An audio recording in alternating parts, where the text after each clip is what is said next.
well-rested night. Okay, so I have been here since the inception of the summit. Can you indulge me? You have been here day 1, day 2, day 3. Wow, fantastic. It's really been a waste of time. Maybe I shouldn't have been here. Is there anybody in that category? Anybody in that category? That's fantastic. Can we put our hands together, for ourselves and the organizers of this great summit? So welcome to day 3 of 2026 Global Forensic Summit. It's actually been a very educative, interactive time, well organized by International Academy of Forensics in collaboration with the Guardian newspaper. Over the last 2 days, we've had very, very insightful topics. And I know that, we are all glad that we made it down here. So we're going ahead right away into today's program. And please permit me to introduce our first speaker for today. He attended Lagos State University for his law degrees in 1992. And in 2005, he also had his master's in law. He joined the Lagos State Judiciary in 2001 as a magistrate and appointed a coroner in 2010. Please, let's listen to some of the works that he has handled. Some of his works as a coroner were the inquest into the following cases: the Dana plane crash in Agege. I believe, we all remember, that plane crash. Our distinguished speaker, was the one that handled the inquest. The Synagogue Church of All Nations building collapse in 2014. The Ikoyi high-rise building collapse, Gerald Road, Ikoyi, 2021. I thought we would already be clapping, at this juncture. Inquest into the death of Adedapo Ojora in 2022, amongst others. He is presently the court assessor with Lagos State Judicial Service Commission. Distinguished ladies and gentlemen, kindly help me welcome, to the podium this morning, Coroner Oyetade Alexander Komolafe. He was a former coroner, Lagos State Judiciary, Nigeria, and he will be taking us on the topic, the role of forensic in coroner's inquest in advancing the administration of criminal justice system. Thank you very much for your honor. You're welcome, sir.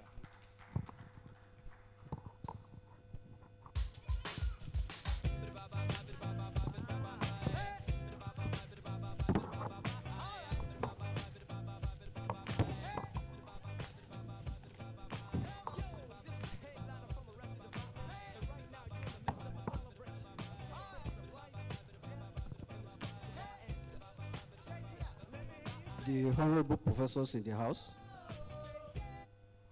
particularly our Professor Emeritus, the coordinators of the program, colleagues here present, ladies and gentlemen from different professions, I say good morning and thank you for making it possible for me to be here with you this morning. As it has been said, I will be speaking to the topic, the role of coroner's forensic investigation in criminal justice. I'll be making, I think later the paper will be distributed. I want to start by saying that criminal justice system is a network of government and private agencies designed to uphold the rule of law, investigate crimes, determine the guilt of the accused, and impose penalties.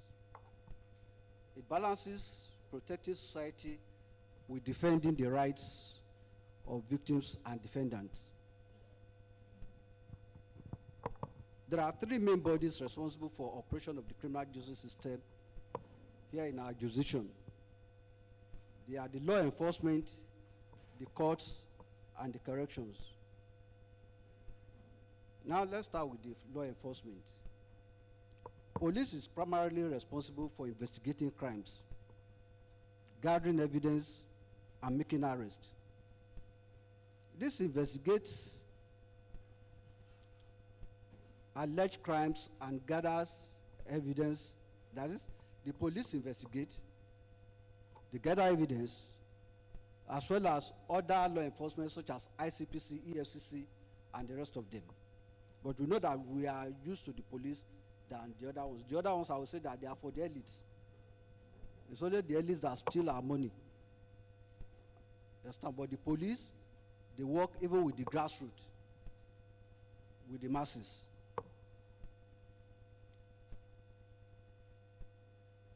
Police also maintain public order, as we know. And in cases in court, either the regular courts or at the coroner courts, they do come to give evidence.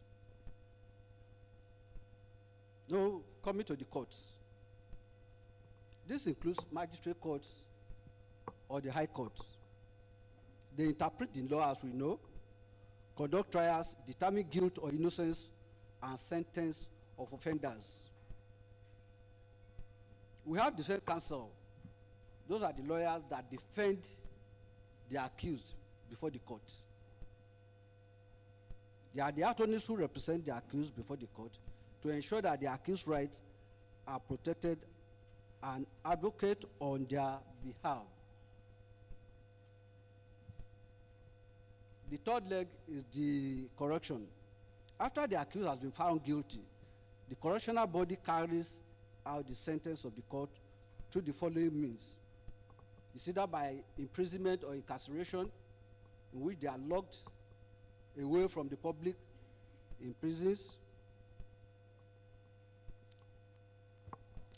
Then we have rehabilitation programs aimed at reforming the offenders so that they don't go back to their vomit. Then we also have probation and community service. After we discover that there are too many people, let's say prison congestion, then the people responsible for criminal justice now decided to see what can be done so that those who are with lesser offenses will have a way of dealing with them without sending them to prison. Those are the non-custodial convicts. And that is why we have community service. Somebody, instead of locking somebody in there, you can, if you want to humiliate that person, tell him to go and be sweeping the street for 1 week. Who would love to do that?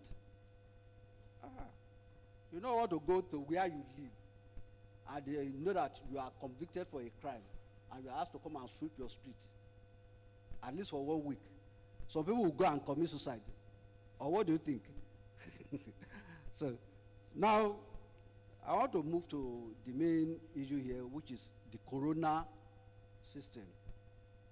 A coroner is a judicial official responsible for investigating deaths that are sudden, suspicious, unnatural, or unexplained.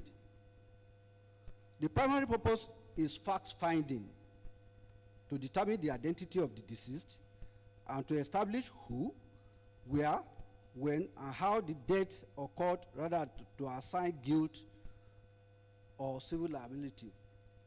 What I've been discussing earlier under the criminal justice is the regular court, where it's adversarial. The court wants to know whether you commit that crime, and if you commit the crime, you are what? You are sentenced and sent to prison. But in the case of coroner court, that is not the case. We are after the facts, what happened. We want to know the who, the how, the where of what happened.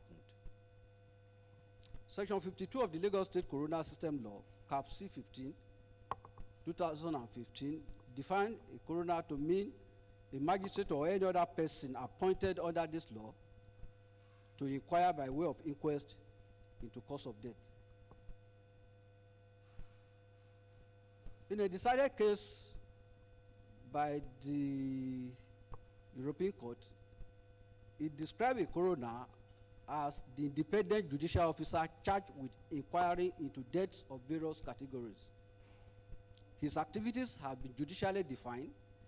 It is the duty of the coroner as a public official responsible for the conduct of inquest, whether he is sitting with a jury or without, to ensure that the relevant facts are fully, fairly, and fearlessly investigated.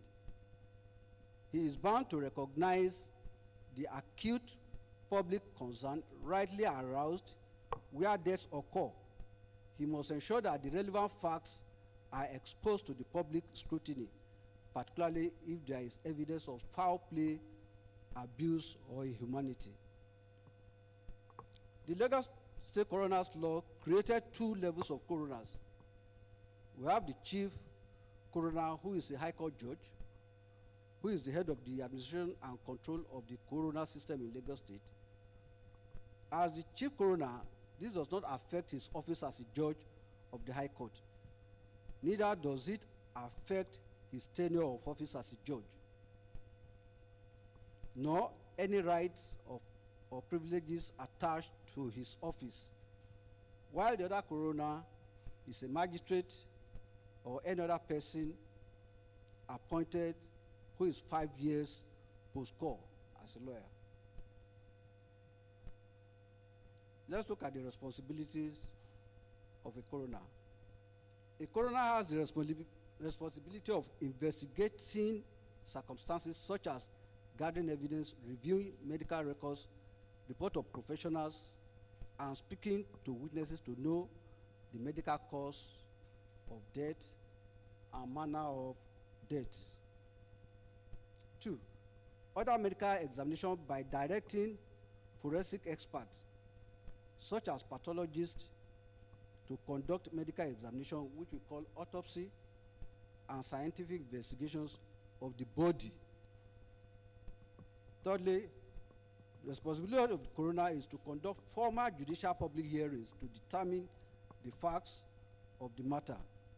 And 4, makes findings and recommendations with the aim of preventing similar incidences in the future. Let's briefly look at the history of coroner.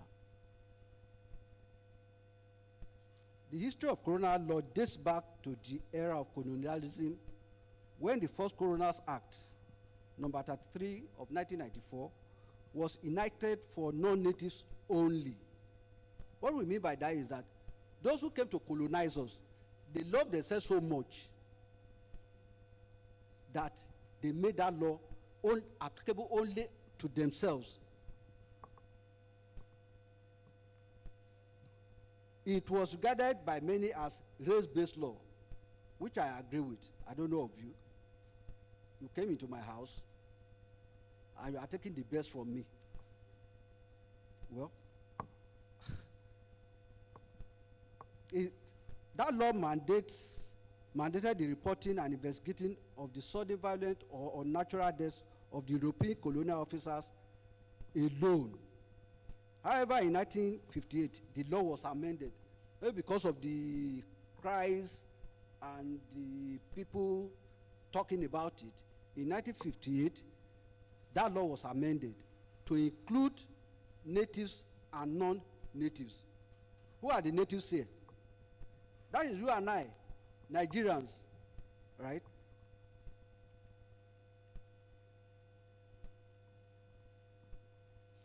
After independence, the Coroners Act was integrated into state laws such as the Coroners Law, Cap 23, Laws of the Northern Nigeria, the Coroners Law, Cap 29, Laws of the Eastern Nigeria, and others. However, the Coroners Laws were not being put to use for many years until the era of the human rights movement due to the numerous challenges of the time, due to many unnatural and suspicious deaths that were without judicial investigation, ignited the agitations for the revival of coroner investigations for accountability.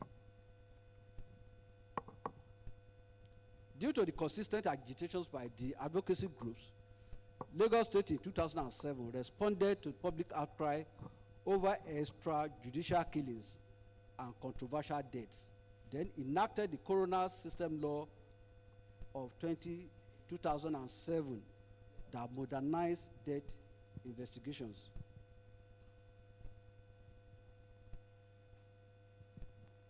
Now let's look at the forensic investigation, something that we do in carrying out our work.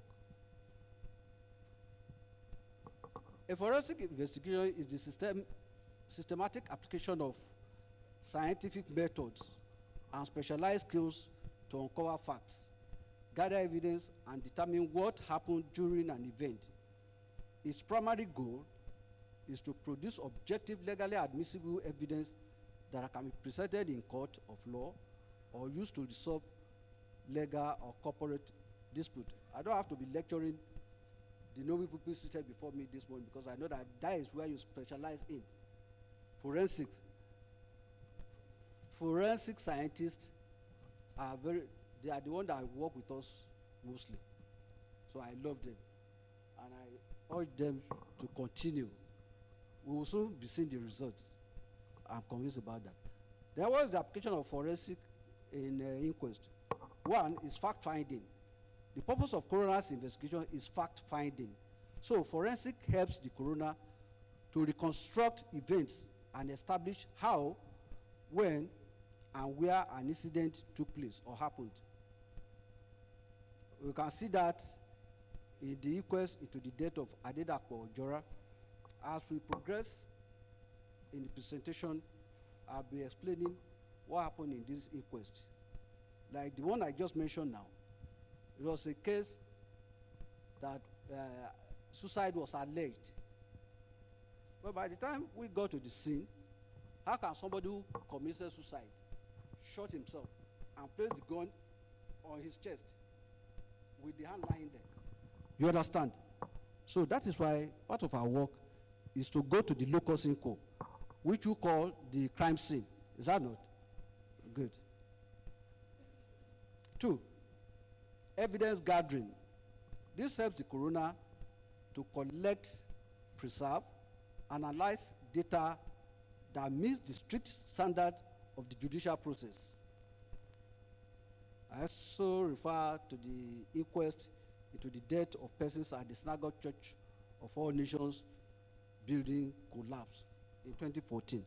If you will remember, during that time, what the church was alleging was that there was an aircraft that flew over the building. Do we still remember that? And the whole thing collapsed. Anybody can say anything to do what? To protect himself from a liability. But when we went into it, we now discover exactly what happened. It's in the public space for those who care to know. Then attribution. This is to identify the individuals, methods, or conditions responsible for the incident or event. Now, briefly, let's look at coroner's investigation.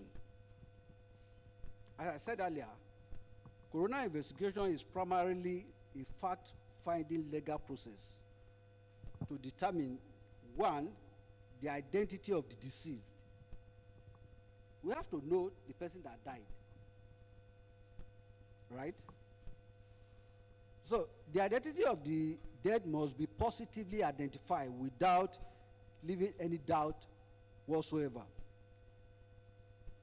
In the inquest into the death of persons in the Dana plane crash that took place, that happened at Ijuagege in 2012,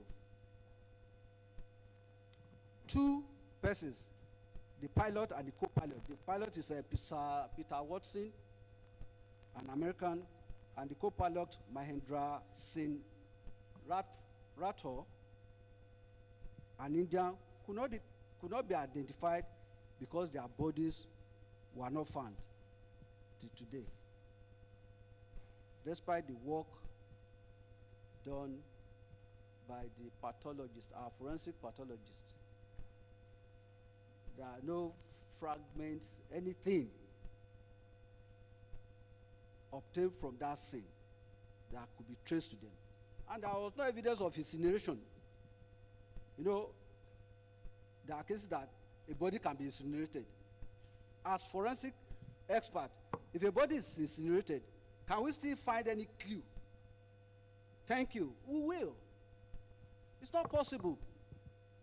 There will be particles that will show evidence. But in this case, none. I'll still come to that if we have the time.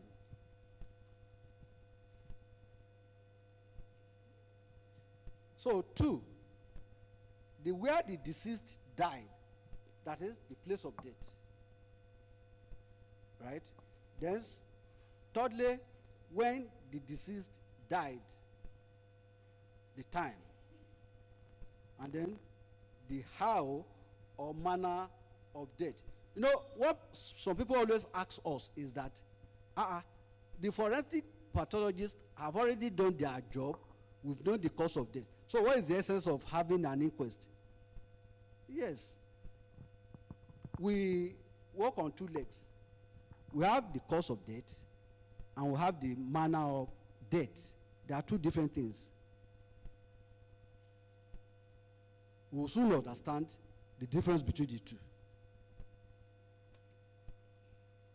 Coroner investigation is not a criminal trial designed to apportion blame. Rather, it is an inquiry to uncover the truth and to prevent future harm or occurrence.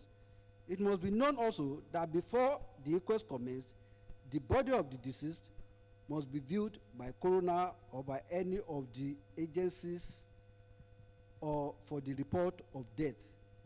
What do we mean by that?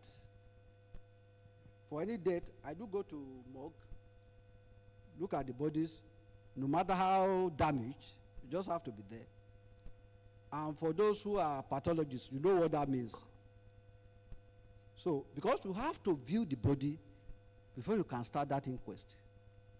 And we go to these places to gather our information too, as I've said earlier. So, what circumstances require coroner to conduct an inquest? It is mandatory under Section 15 of the law to hold inquest in the following where death occurs. 1, where circumstances that involve violence, unnatural or suspicious situation. 2, custody or shortly afterwards. Custody here, it can be police custody, it can be EFCC custody, it can be ICPC custody, any custody at all. Once that person dies in their custody, you know, Nigeria is so ignorant of all these things that they have all these rights. And we have families whose beloved ones have died in these places. Is that also? And what happens? You start begging them again to release the body for you. In fact, we are special people in Nigeria. Very, very special. See? But the law requires that where there is death in custody, it's mandatory. There must be an inquest. A coroner must come to see what happened. Understand? Okay? There are circumstances due to industrial disease, accident at work, or industrial poisoning. There was a time, either in Ogun State, somewhere, we saw online where people are running away. Is that also? Because there was a leak, whether gas, whether chemical, or whatever. In such cases, if a person dies, of course, in Lagos State, a coroner, they must answer to the coroner. The coroner must not know what happened. Then other circumstances is following medical intervention. Also during surgery or before recovery from an itesia, or what do medical people call it? Forgive my pronunciation about that. Then circumstances from a diagnostic or therapeutic procedure regardless of time. That one, it has no time bar. Other circumstances is following a practice of non-conventional medicine or procedure, as well as any maternal death occurring during or following pregnancy up to 6 weeks postpartum, or which might be reasonably related to the pregnancy. And lastly, but not the least, any other reportable death where the coroner believes an inquest is desirable. Then, who constitute the coroner's court? The individuals that make up and participate in the coroner's court proceedings include: 1, the coroner himself, who is the judicial officer who leads the investigation, he calls witnesses, and directs the proceedings of the inquest. 2, coroner counsel. Who is this coroner counsel? He assists the coroner, whether there are people who want to give evidence, right? He assists them, lead them in evidence, and do what supposed to do. I was expecting to see my colleagues here, because that is the very major problem we have in the coroner court. We are always coming to the coroner court with the mentality of our regular court. You know, lawyers will always argue. We always object to anything. You understand? But in the coroner's court, that has no place. You understand? Then we have the interested parties. What do we mean by interested parties? Such as family members, people whose interests are affected. It can be executors. You understand? And they have to come before the coroner and participate. Others are legal counsel. These legal counsel are those whose services have been procured by witnesses to question witnesses. Maybe when you are summoned by the coroner court, you go to consult your lawyer, and you come with your lawyer to the hearing. Those are the ones we are talking about here.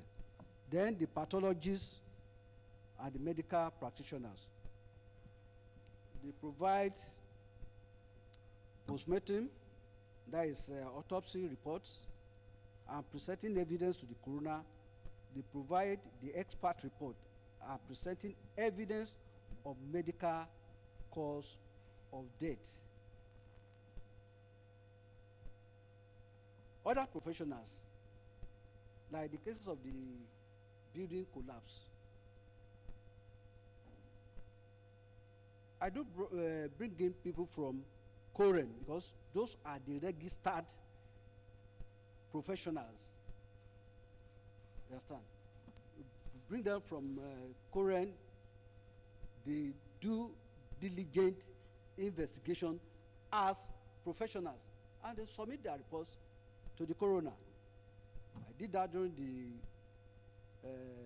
the synagogue case, then the 21 high-rise building at Gerard in Ikoyi. Fine. Also, police officers, very, very important institution. You know, they are the one who will investigate. We have those we call investigating police officers, IPOs. Of course, we do summon them. Come, what have you investigated? What did you see? Participate. Those are the people, and then the witnesses themselves. These are individuals that participate in coroner's inquest. Then Then what is the inquest itself? What is an inquest?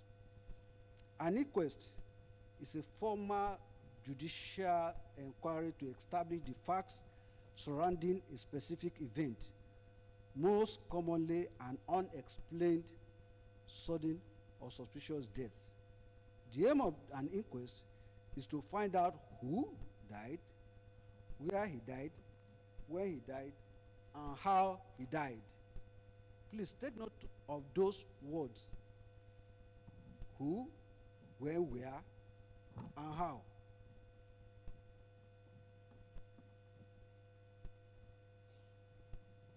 According to Section 52 of the law, the Lagos law, it defines an inquest as a judicial inquiry to determine the cause of an unexpected natural or violent death.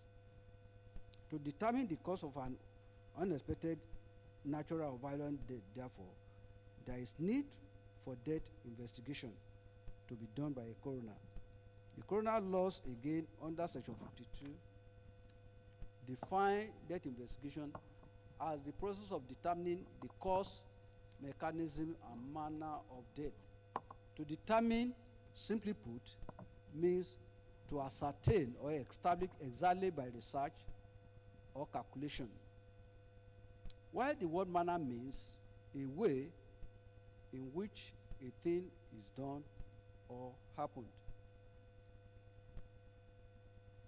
So let's quickly look at the difference between the coroner court and other regular courts. Let's look at the purpose of both courts.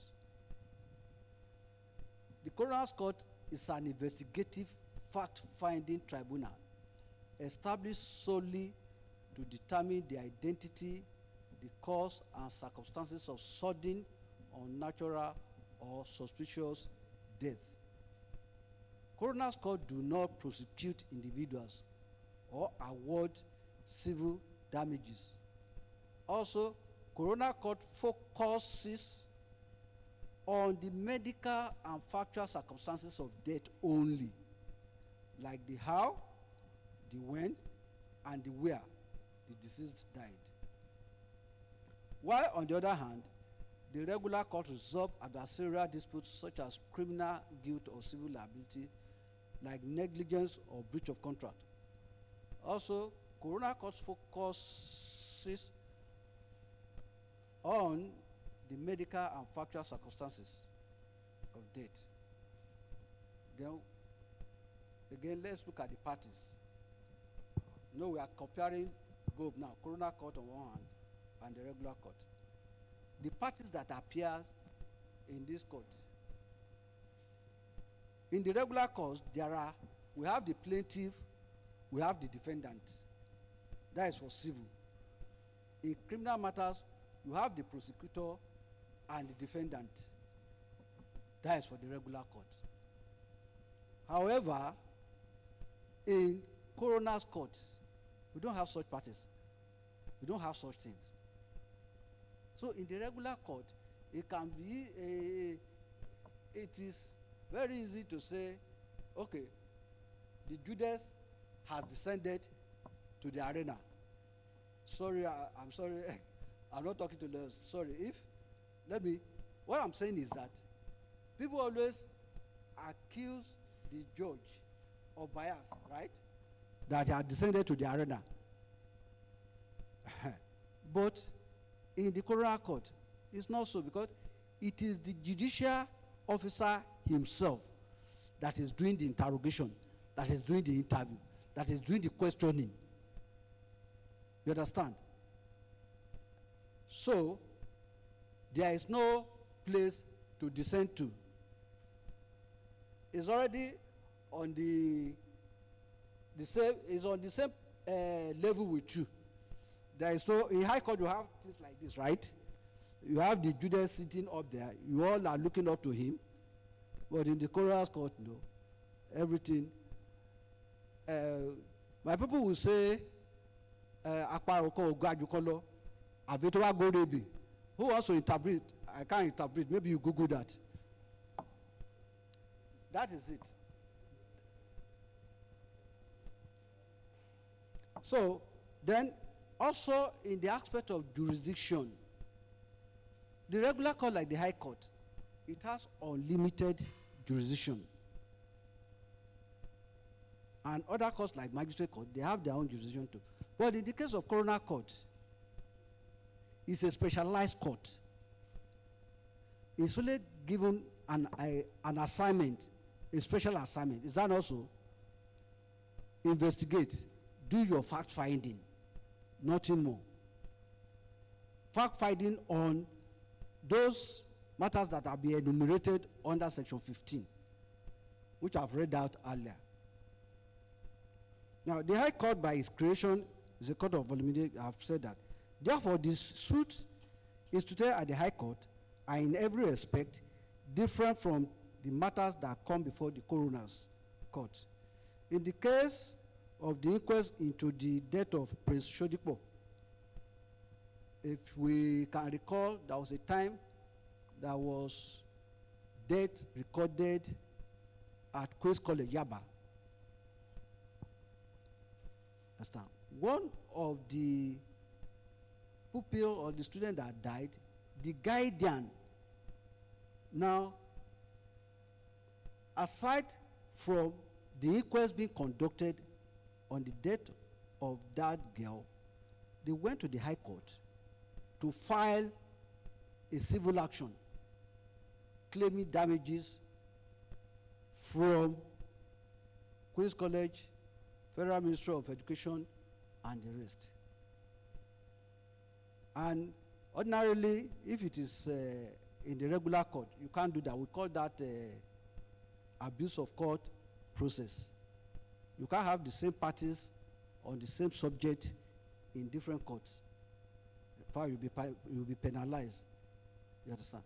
So this person now brought a preliminary objection at the coroner's court.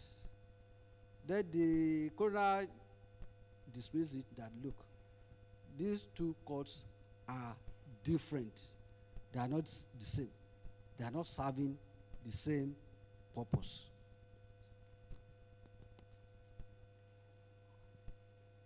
So it was a long thing. I don't want to be reading it because I'm sorry to say this, it's lawyers because they know what it means when I say abuse of court process.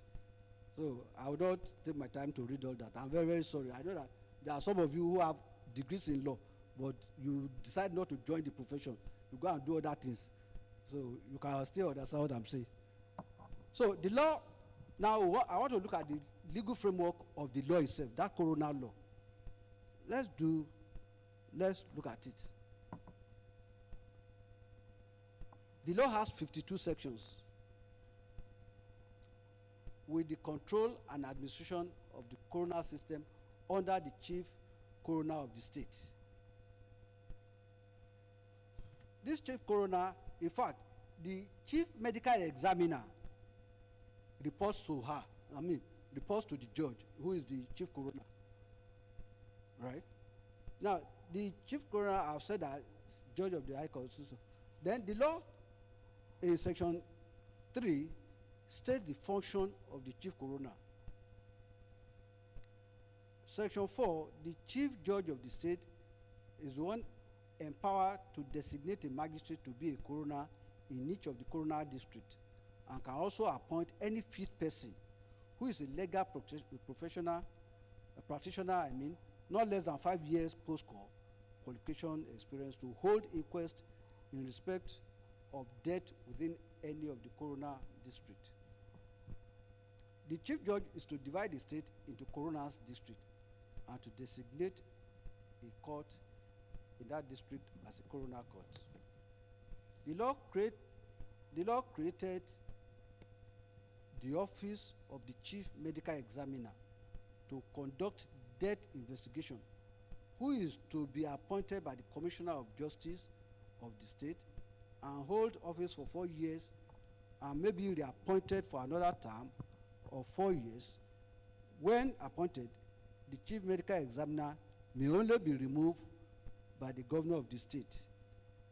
The structure of the office of the chief medical examiner is a forensic institute which comprises of 4 departments with units. With this, I will know whether people are following me, because by hearing that, something should strike you. I won't mention it, but I will see. Maybe during the question and answer session, somebody will answer that question, will ask me that question, and I'll be very happy to hear it. Under sections 9 and 10, the law states the qualification and functions of the chief medical examiner. And the chief medical examiner is empowered to appoint medical examiners for each of the coroner districts. These medical examiners are the people we call pathologists. It is the pathologists that deal with dead bodies. Is that also? They are the ones that conduct autopsies. So under section 13, the law provides for the finance of the office of the chief medical examiner for payment of allowances to the chief medical examiner, the district medical examiner, as well as expenses of maintaining the central office and laboratories, with the cost of the services rendered by the office of the chief medical examiner. All this shall be paid from the funds drawn from the general revenue as budgeted for by the state Ministry of Justice. Again, there is another comma with that provision. Right. However, it is surprising. Okay, don't let me say it. I will have answered myself. Under section 14, the law provides for the report of death, which shall be made to any agencies for the report of death or office of the coroner. The circumstances for such report of death are stated clearly in subsection 1 in paragraph A to R under section 14. What we mean by report, agencies for the report of death, we have the police, the office of the coroner, the office of the medical examiner, and others too. You know, report of death means that you see a body. Where do you go to make a report? Because it's an offense for you to see a body and not report. So this office of report of death, you can go to any one of them to make your report. Said the agencies for the report of death are the police, local government authority, and office of the medical examiner. It is an offense under the law for a person to find a body or becoming aware of the death and not make a report to any of the agencies for the report of death. But we know that in Nigeria, people don't want to report because they don't want police wahala, quote unquote. You understand?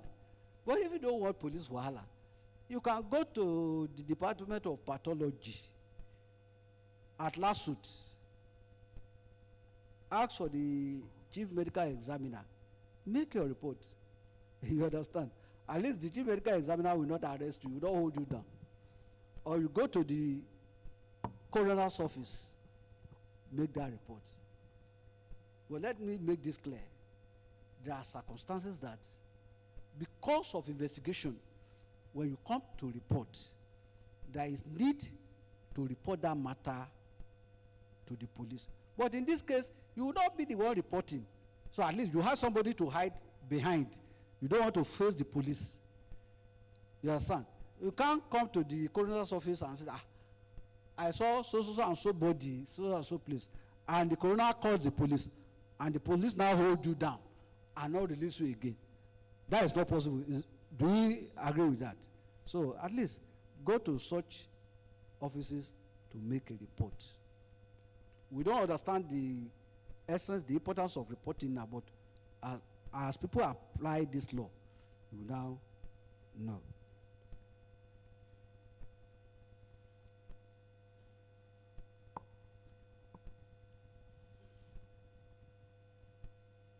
Also, the coroner may exercise all powers of a magistrate with regard to summoning and compelling attendance of witnesses and requiring them to give evidence. And for production of any document or thing at the inquest, evidence is taken on oath and not bound by rules of evidence which may pertain to civil and criminal proceedings. What do we mean by not subject to the rules of evidence? It is the law of evidence that governs trial in our regular courts. That is why you see counsel standing up to object on certain situations. But with this provision, that have been taken out. You understand? Because a lawyer will not sit by. I've been seeing the other counsel bringing very sensitive evidence that will hang his client. If you are just sitting down there and not saying anything, even the accused person will be looking at you that, why did I pay you? Is that also? And for a smart and intelligent lawyer, may, through one way or the other, make sure that technically that can be taken away, even if it is for a little time. Understand? But that is not allowed in the coroner's court. So where a witness is unable to attend proceedings to testify, or his attendance cannot be procured without delay, expense or inconvenience, which in the circumstance of the case will be unreasonable, the deposition of such a witness can be admitted. We do call it witness statement that is made under oath. Where an inquest is stayed, okay, let me already jump that particular section.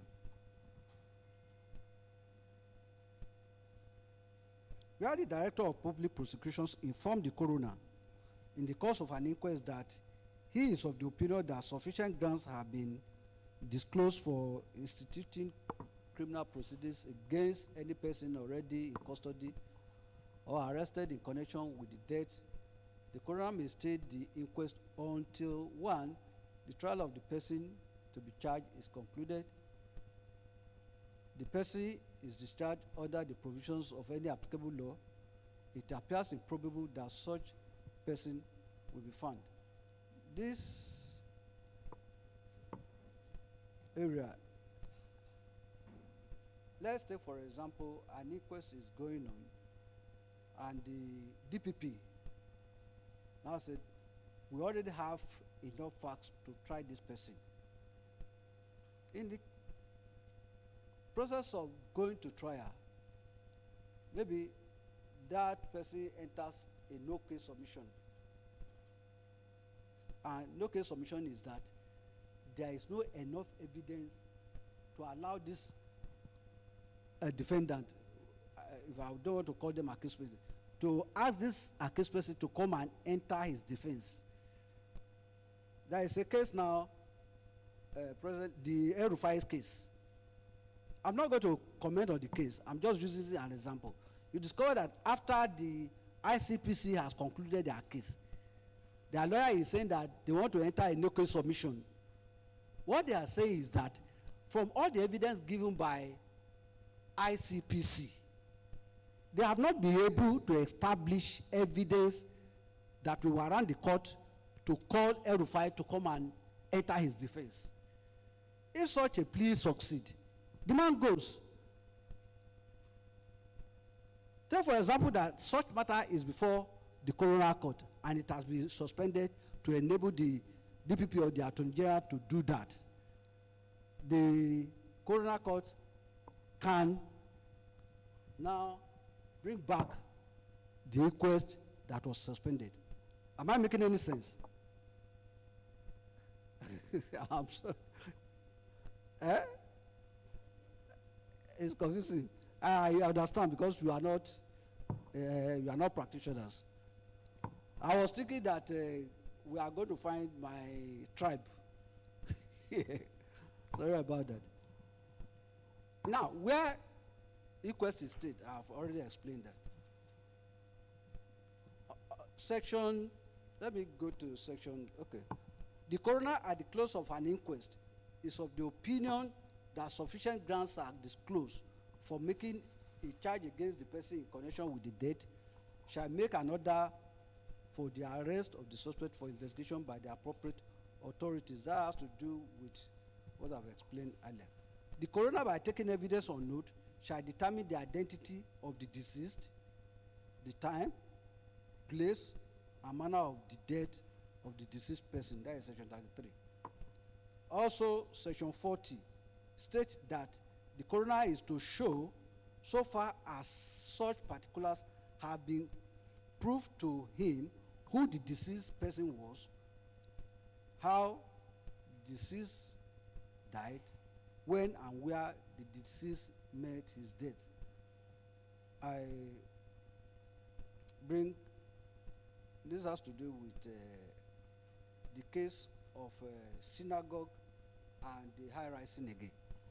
You know, that time, some people are saying that, what is the need for conducting an inquest?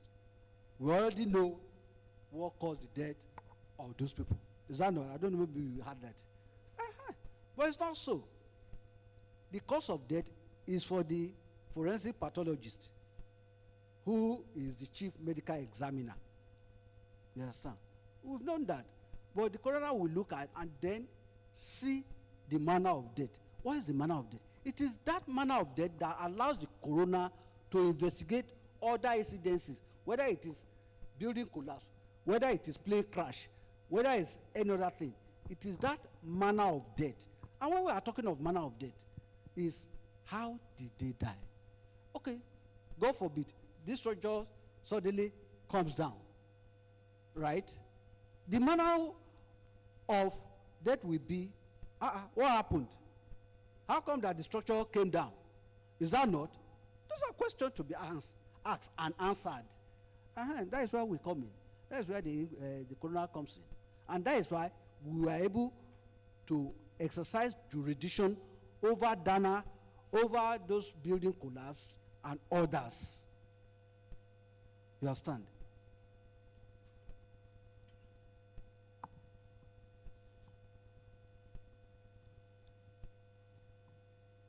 Okay, I've just explained those cases, so I will not be reading everything. Where the cause of death is found to relate to any field of endeavors, expert in that field will be called, and they are bound to come before the coroner's court to answer any question so as to find the cause and the manner. Now, it was when experts from Koren were brought. I'm not an engineer. I don't know what people are doing there, those who are engineers. But we need experts to come and tell us what is responsible. The church is saying that no, it was an aircraft that flew over that building. Is that not sabotage? That somebody caused this thing, it's not our fault. But the coroner said no. Brought in the engineers, the professionals, and they look into it. And it was discovered that that structure is structurally defective. If it is structurally defective, whose problem is that? It is you, the owner, the one that erected the building. Is that also?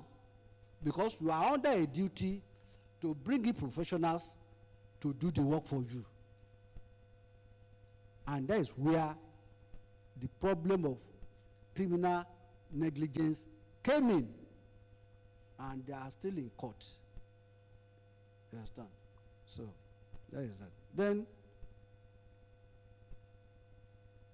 so, and when it relates to anything, we will go to any field. And it's not only in Nigeria. We have that done in Australia, in other places where criminal law is being practiced. Now, the coroner delivers his verdict. That will be at the end of an inquest. That is our own judgment. You know, in regular court, after parties have presented their cases and counsels have addressed the court will adjourn for judgment. Not so. So the coroner's judgment is the verdict. And what is there in the verdict is the facts that have been extracted from the hearing, and then we make our findings known, and then we make recommendations. It's now left for the authority to do what? To act on your findings and recommendation.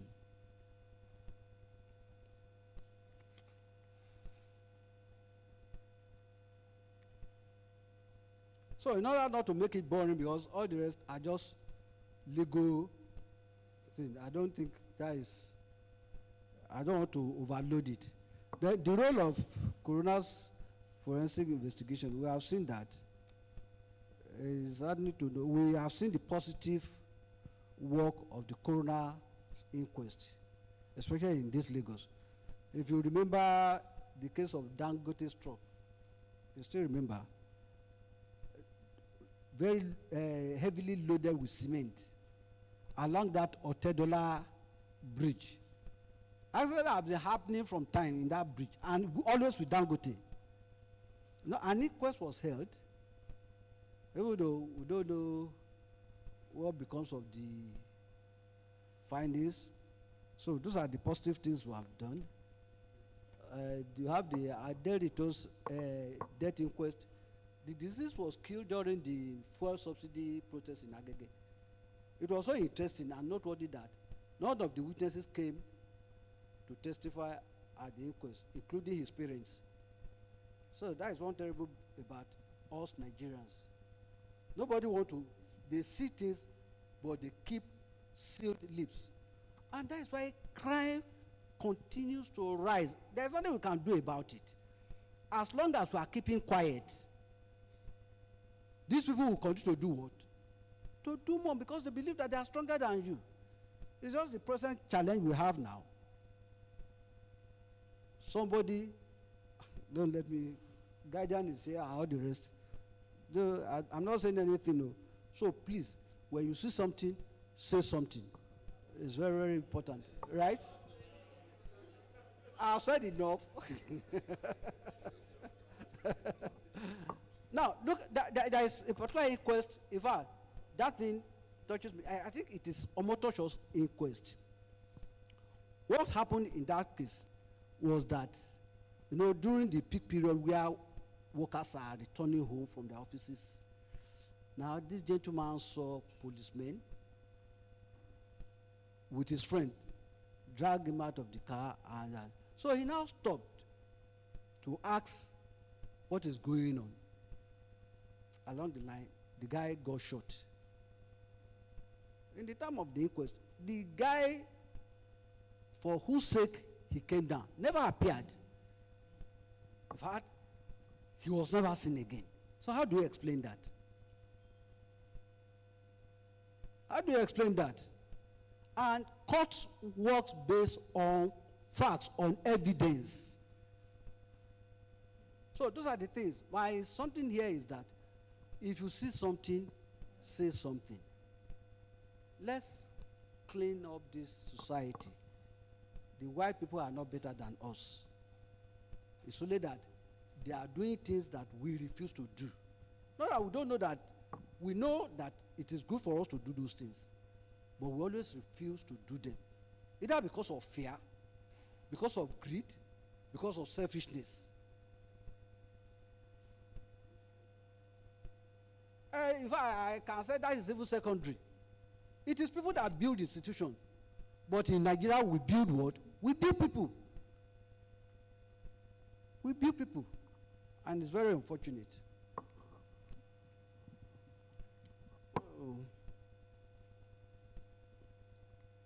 Okay, let's look at the Dana's case. If you read papers at that time of the incident, people are saying so many things. Is that not so? Oh, this, oh, that. But when the inquest opened, who did we find? Except the police and the rest that we can handle. You understand? They are the one that came before. And because of the that case was. And the thing I want to bring out is that those two gentlemen that we couldn't find then,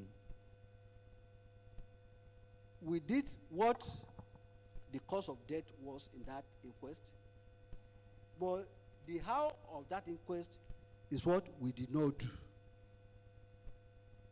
In that one, the Accident Investigation Bureau, AIB, that is what they were known then. I don't know, maybe they have changed their name now. The report was delayed. Oh, it's always take time.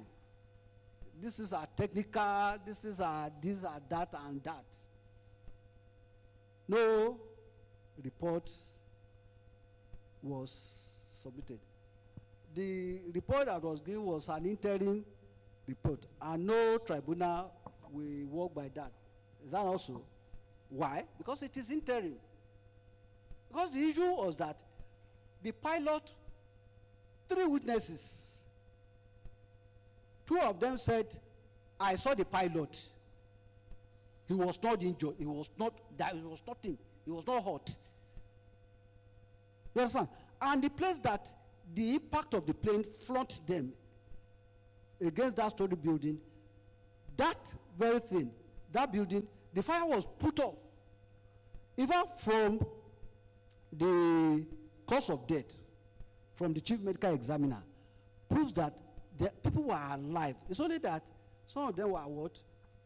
They couldn't come out of the place because there was evidence of inhaling smoke and other chemicals. A dead body cannot inhale smoke, not so. So what happened to these people? Even the other flight engineer, who was not part of the team, who just was very unfortunate, he was coming back to Lagos and said, okay, just let me follow this one. That one died. All the other crew members died. Their bodies were found. So what happened to these other 2? There was no evidence of incineration. So what happened to them? What happened? Where are they? Are they still alive? If they are not alive, how did they die? You understand? I was expecting that the relations of the victims then should be asking questions and be asking for that inquest to be reopened. We want to know what happened. What happened to those, for the 2 pilots and the co-pilots? Journalists, I believe they say we have investigative journalists, right? That is work for you. All those private investigators, that is work for you. What happened to them? Let us know. Don't just let us put it behind us that it has happened, it has happened. No. Aha. Sir? No. That is the question I'm asking everybody. It's for the whole world. What happened? What happened? Because if those people were dead and the bodies were found, the pathologists, the autopsy will be able to tell us whether they were drunk or they were under the influence of drug or somebody who is on a mission to commit suicide. Oh no. But we are deprived of all those facts. Right.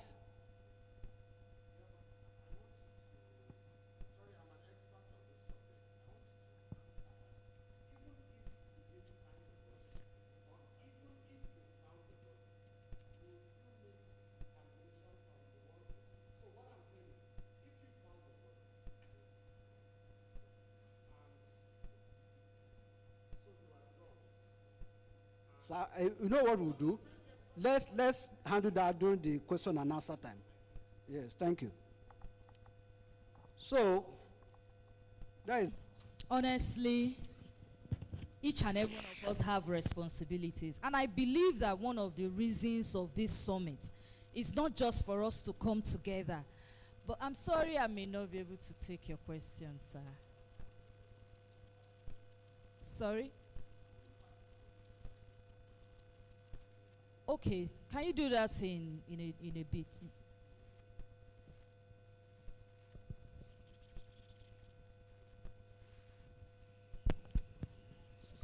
Yes, thank you very much. Like everybody is talking about the funding, I know for Lagos State, there is, I'm Salu. Salu is my name. I'm from the State Ministry of Finance. I know for Lagos State, there is budget for this. In the course of my service here, I've been able to pay for not one, not two, not three corona services that have been rendered. Payments have been made from that budget from Lagos State in the past. Thank you.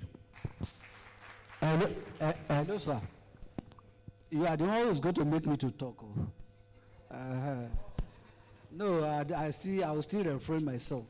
You see, that is, I pointed to certain laws there, and I challenged the gathering that if you will ask questions as pertaining that, let me say something. I think that is section 7 or 8 or so, where the chief medical examiner, the only thing that the state did is to put them under the Ministry of Justice and create something shadowy for them there to be getting money. That is not how to fund. That is not funding. And the chief coroner, who is the administrative head of the system, nothing was given to that office. Do you run an office with an open mouth? And this is the problem we have. We should tell ourselves the truth. It is we, the elites in this country, that are killing our people. It's like when the colonialists left, we step into their shoes and we withdrew ourselves from our own people, and we are now governing them as foreigners, as strangers. They will give you money, do this thing. You divert it to your pocket. Reserve some for police and EFCC and ICPC. But these are the things that are happening. We should stop it. We should stop it. Nobody will do it for us. It is we. So please, that issue of funding, the state should do better. Make the law express. Let there be yearly budgeting. And when it is budgeted for, you as a person that is being privileged to occupy that office, be faithful to that calling. Don't take the people's money and become the big man of the family and of the adubo, while others are wallowing in poverty. Nigeria has more than enough. If Nigeria is not rich, the country will have collapsed before now. The more they steal, the more the resources are there. The Chinese is coming to take their own. Everybody is coming to take their own. And they are doing better for their own citizens. What is the problem with us? Please, let's challenge ourselves. Let's challenge ourselves. It is time. It is time. Thank you, sir. I'm very, very grateful, sir. God bless you, sir. Thank you so very much, Your Honor. God bless you, sir. Please, before we allow you to, leave the stage, we just have a little token, to show appreciation. I would like to have Dr.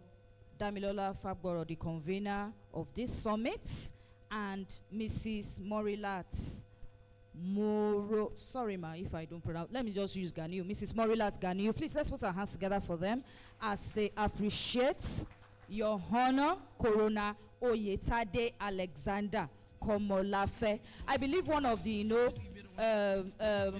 outcome of this summit will be that we'll take it up from here. It's clear that we all have responsibilities, and I know that IAF is not just going to have this summit and keep quiet. We're going to go further and relate with the necessary bodies.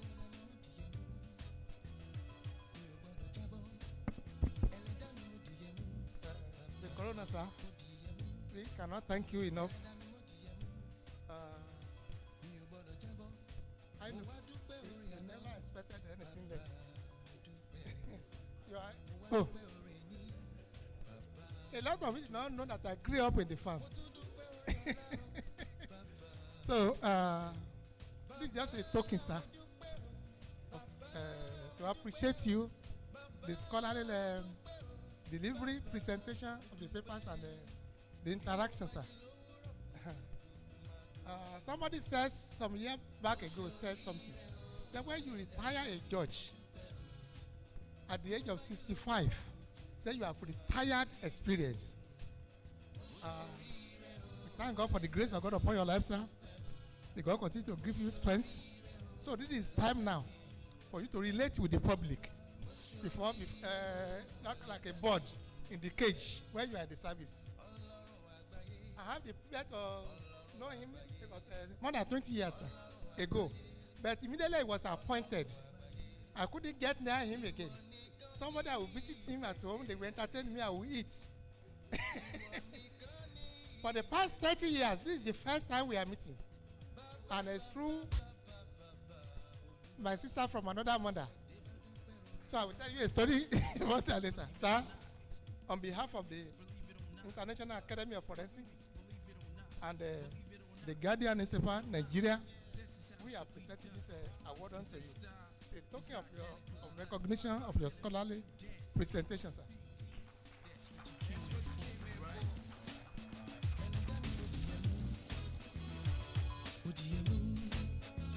Congratulations, sir. You know, God answers prayers.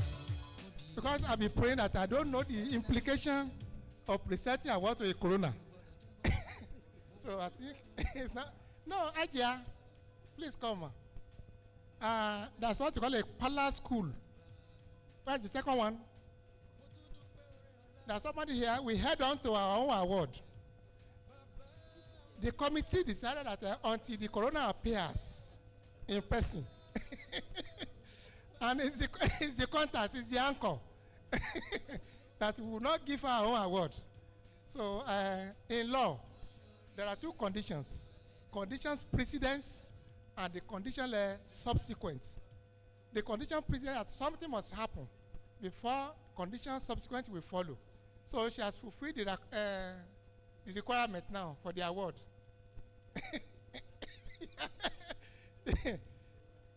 She has forensically brought the corona here. Thank you, ma'am. You are now fully qualified to receive your award. She's a scholar in academic forensics. Say she has done, but in the public say she has written. She has done some books, scholarly book, well research books, bridging the gap between forensic investigation and administration of justice. Ma, thank you for your contribution. We need more of you. Thank you, ma. So we present this to you on behalf of the International Academy of Forensics and the Guardian newspaper, Nigeria. Thank you, ma.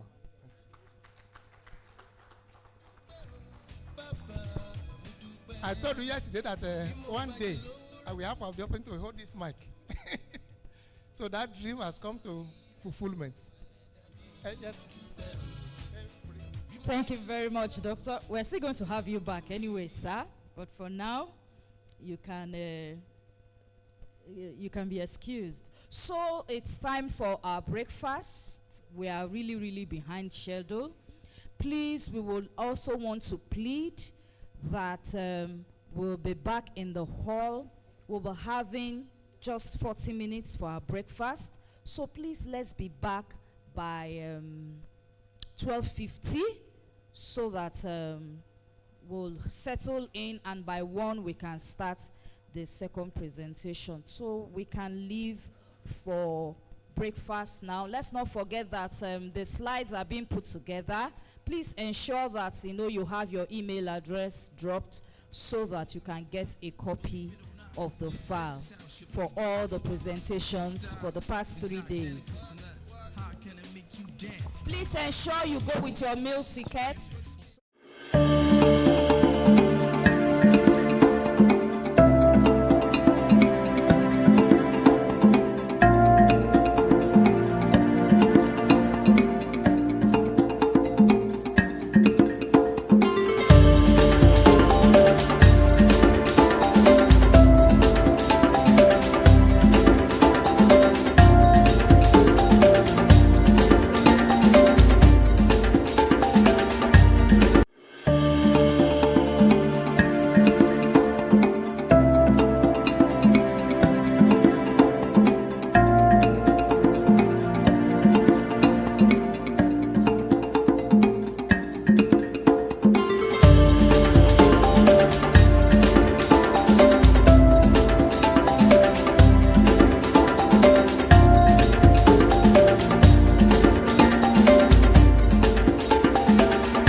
higher institutions that specialize in one area of knowledge.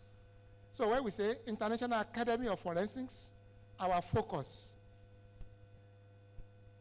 the journey was not that straight.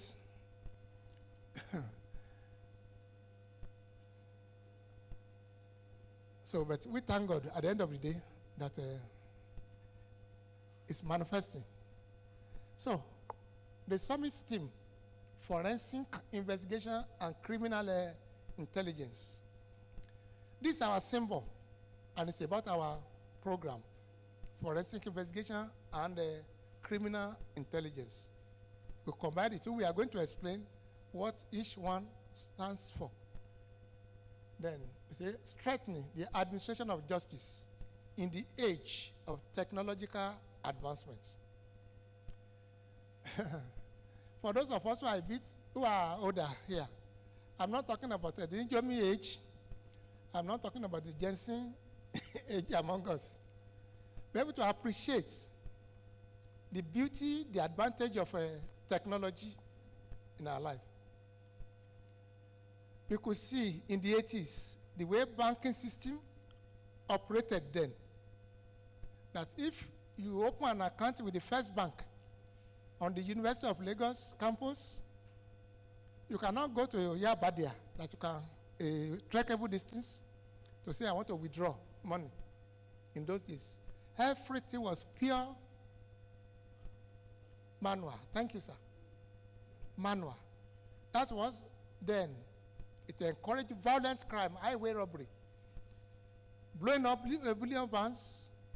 Go to Lagos Island, then somebody will just walk up to you, show you a gun. Say you have just collected 15 naira was a big money there. You have just collected 1,000 naira in the bank now. There are two words here: forensic investigation and what? Criminal intelligence. Forensic investigation and criminal intelligence.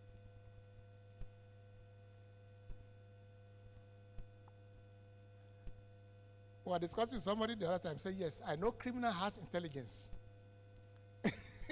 When he heard about the word criminal intelligence, he said, yes, I know.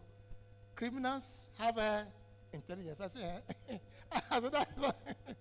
it's not the same meaning. So the word intelligence, we have it in psychology. Intelligence quotient, all this in psychology. But here we are talking about criminal what? Intelligence. Forensic investigation. Please listen to this very well. We are here to take something home, to correct some misgivings in the society. When you mention the word forensics, it's not only about investigation of crime and criminality. That is a narrow conception, narrow explanation, narrow meaning of the word forensics. Forensics, used with a singular verb, investigates both criminal and civil matters. It's not only about crime. Although crime is more prominent in forensic investigation, it investigates both criminal and civil matters. And it cuts across every aspect of life.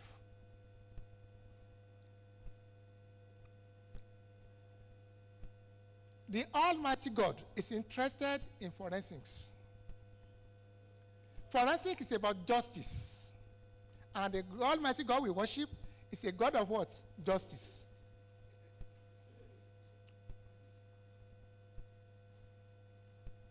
The fingerprint, the DNA. Take a sample from your body. The whole body is a creation of the Almighty God. Fingerprints, the ridges, test it. In those days, you have to use ink. And begin to roll your hand like this. Go to Alagbon then, want to travel out, say go and do biometrics. Analog. We are talking about technological what? Advancements. Not go to bank. Say fingerprints.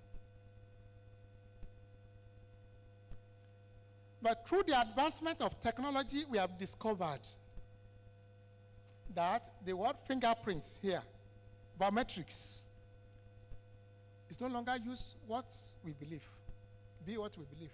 Because there are 4 characteristics guiding the understanding, the knowledge, the explanation of fingerprint, that it is universal and individualistics, that all over the world, no 2 individuals share the same fingerprints. I believe we have had that before.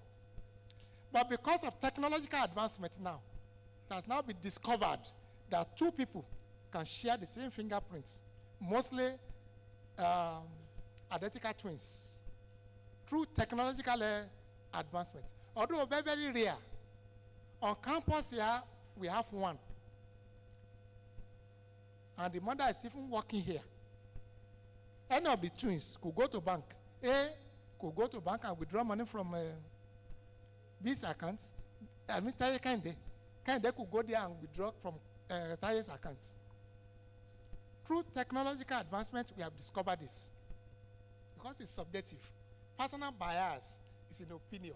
So in audits, say in our opinion, are we together? I hope I'm not too fast. We are here till 5 o'clock. Say amen to that. Controller, sir. You are shaking head. And we want to be complaining, not you. Later we are going to interact, sir. We are only laying the foundation now. Science. To a lay person, the meaning of social science is a behavioral science. Behavioral science. Accounting is about estimates. Estimates. How much profit this year? Say 200 million. No kobo. In accounting, figures alone tell part of the story. There's no way you can separate decision making in accounting from behavioral patterns. It is influenced.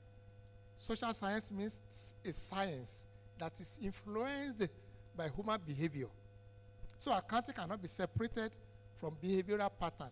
That is, and it's the same thing for psychology. That is why they are not considered as pure and applied what? Science. Are we together? We separate the two. Because when I say I'm a forensic practitioner, be careful. Which aspects? You see, so the approach used there is what we call a tactical method. Tactical method for ongoing crime. It may be online. Somebody cracks another person's password. That's about auditors rely on samples. Then they use it to interpret the others. In forensics, we don't rely on samples. Every item data given to you must be evaluated before you can now say our findings are. That is why the auditor will say in our opinion. When out of 200 you pick only 20 and you are using it to generalize. Remember the evidence. So when you are going to crime scene, you go with different specialists. Forensics is a convergence field. You play your part, you play your role. Because you must build a case that is convincing. You go there with those experts. The photographer will take the picture. Begin to take pictures. They can take up to 200. They are trained to do that. Then they gather the evidence. Chain of custody. In serious cases, there's a collection point. A good example at times when you take your clothes to the laundry. There's a collection point. In most cases, you don't know who is washing the clothes. You won't know who is going to do the ironing. They can only say, on so date, go and collect your clothes. The same thing, evidence. It is not the same person that collected it at the crime scene that is going to do the laboratory examination and the analysis for transparency, for integrity's sake. So there's a collection center for evidence. You collect it, then they take it to the laboratory. There's a way they package it, evidence management, and submit. So from that point, that is what we call a forensic laboratory. What you did on the field is investigation. But if the investigation requires authentication, confirmation, that is what we call a examination. Forensic what? Examination. Is the second degree, second layer, second stage of investigation. Forensic laboratory, examination, and analysis. A good example we know is the man in the hospital. May God forbid, somebody is suffering from an ailment. First of all, you complain about body pains. The medical doctor will say, okay, go and take a particular tablet. Take. A week later, you show up. It's aggravating, doctor. Say, it may not be ordinary malaria. Go for what? Test. Laboratory examination. It is not the medical doctor. Please, we are doctors. At times we can stretch our legs, we can take a walk. It's allowed within the hall. It is not the medical, we conduct the laboratory examination. Chest pain, go to the say, take this thing. The person will take it. Then you return the results to the medical doctor. If you look at it, and you begin to panic, say, will you take injection? Have you eaten? Anytime you hear about the word have you eaten from a nurse or from doctor,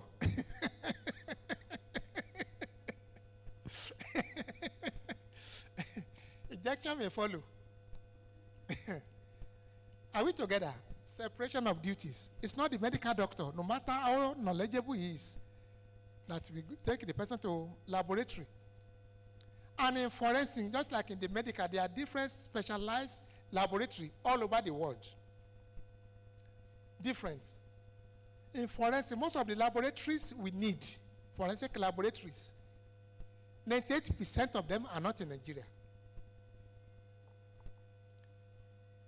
In serious cases, 98% of forensic laboratories we need are not found in Nigeria.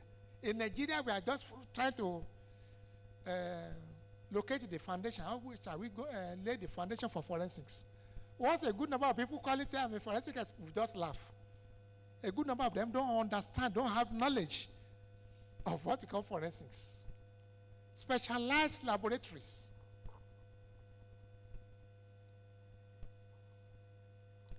So after the collection of the evidence at the crime scene, submitted at the collection point, then what follows is laboratory what? Examination and analysis. The word examination is more thorough, deeper, detailed than investigation. Why we call it? It's about money making. No. It's for us to exchange interest. Yes, sir. Then we go out to outside the country. Is that clear? But I wanted to back it up with my academic qualification. He had it like this, PhD in accounting. But he didn't talk about other professional qualifications. But I wore the toga of a PhD in forensic investigation and criminal intelligence. But the university did not state it on my certificate. Now the university has made up its mind that they'll be stating your what? Specialization. There's not like a general PhD in economics. Likewise, in medicine, even in law, what is your field of research? The lawyer heard it like this, say PhD in accounting. The implication of that is that you are not qualified. It's your evidence that is your evidence you present that will speak for you.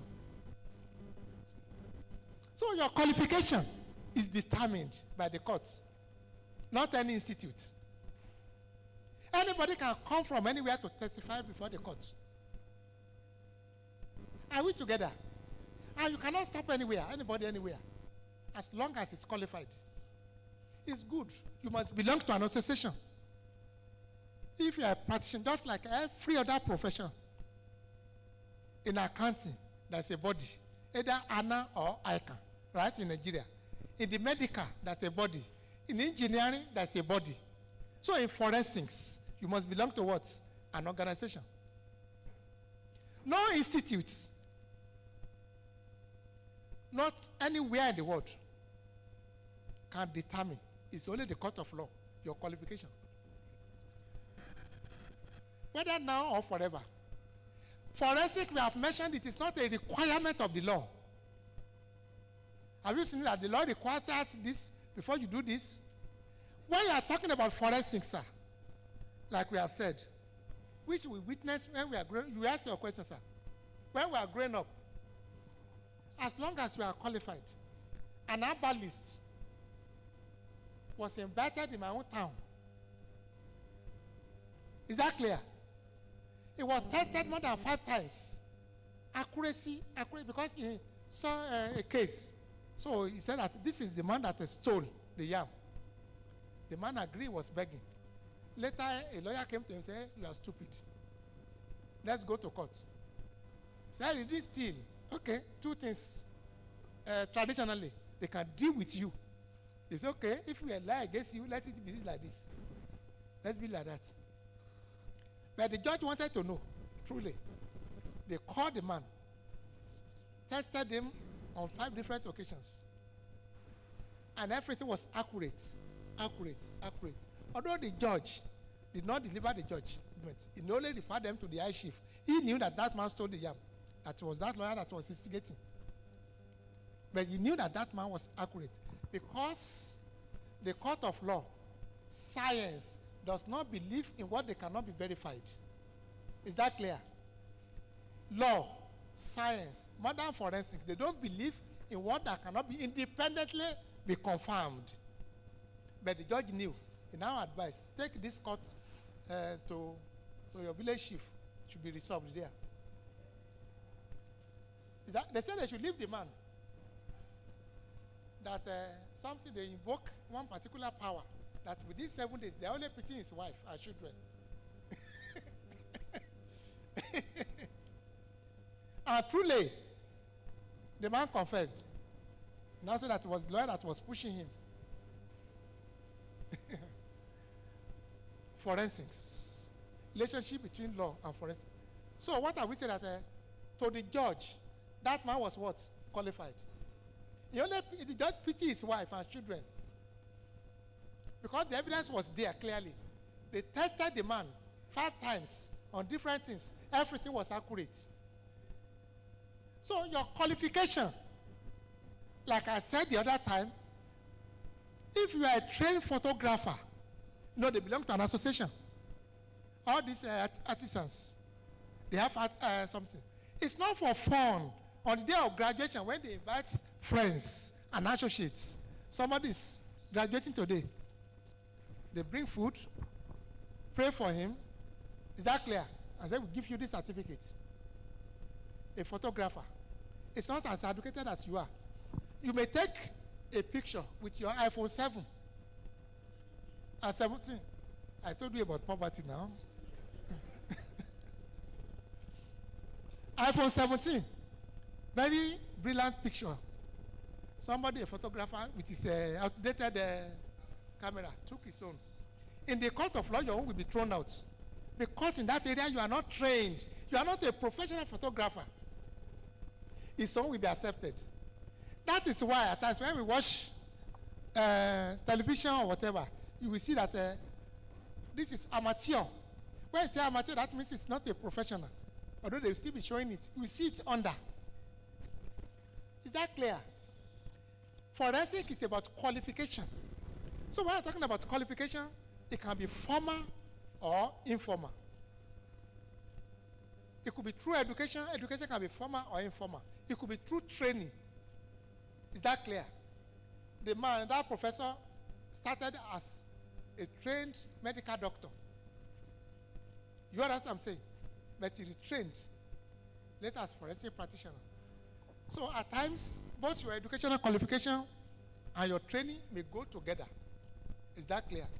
We have seen somebody who is a pharmacist, probably because there's not much money there. On this campus, I saw he was preparing for ICANN. Later, he became qualified.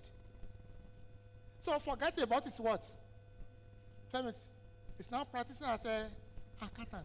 Although he didn't go to any university. So the qualification can come through education. Is that clear? The education can be formal or informal. Number two, the qualification can come through training or a combination of education and training. Are we together? We are talking about your qualification. So that not only qualification, relevant qualification in that area. Suppose the people bring jobs to us.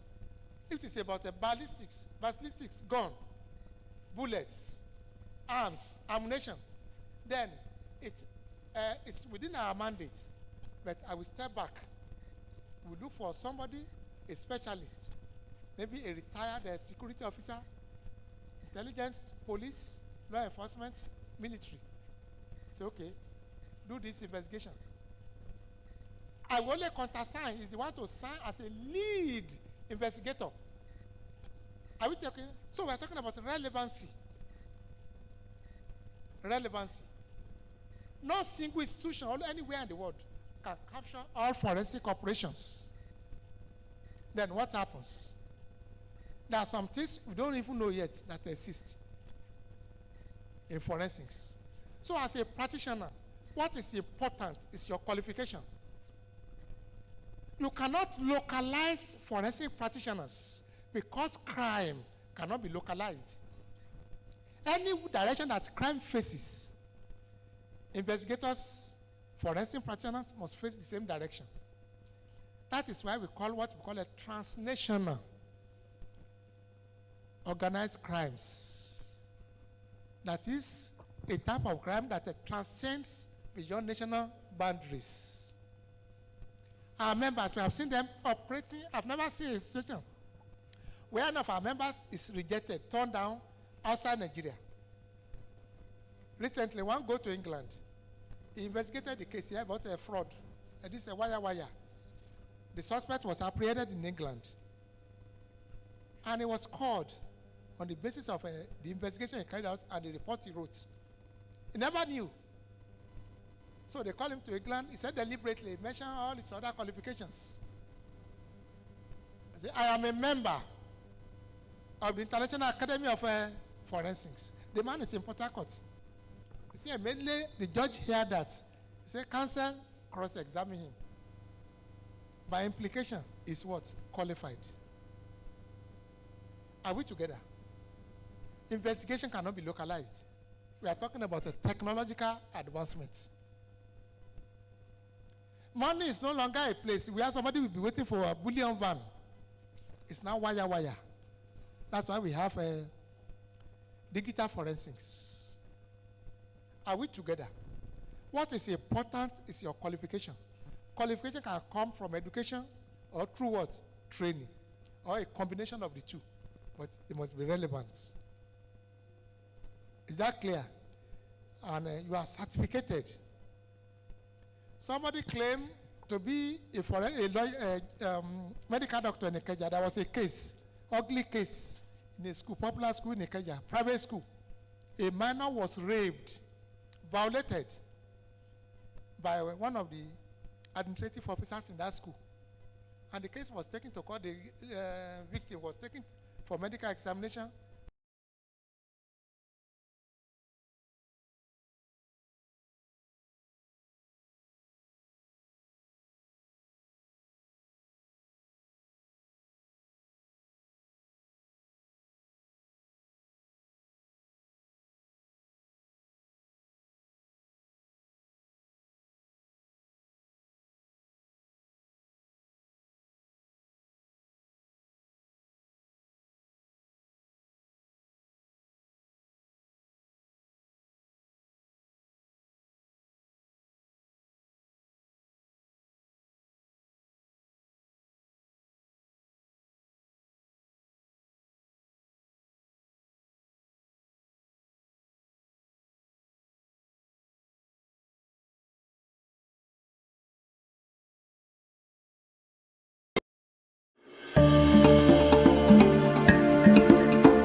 doesn't apply to forensics alone.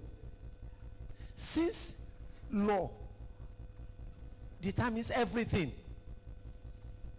we are gathered here. That same law that governs Nigeria, if they wake up and say, no, nobody should go out now, it subsists. You won't go out. That is supremacy of law over everything. Yes, sir. And that is why we reference section so and so, subsection this and this.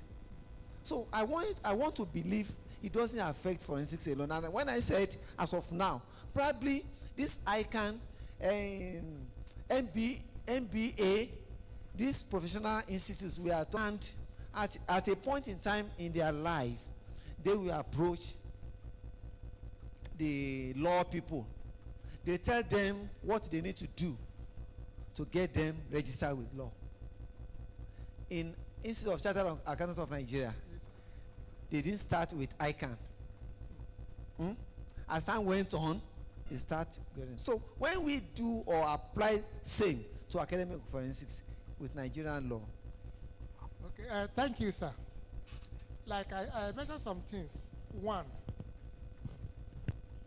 forensic, the practice of forensic cannot be localized. Once you are qualified, you are qualified. It is where you are going. Suppose you may have get a case in Ghana. If they recognize that you are qualified in a particular field, from Ghana they can call you, do it for us. In the Ghana you can go to court. And what they want to see is your qualification. Is that clear? Are you qualified? And then we talk about qualifications, sir. Under 2.1. Say academically you can be qualified. Professionally you can be qualified. Or a combination of the two.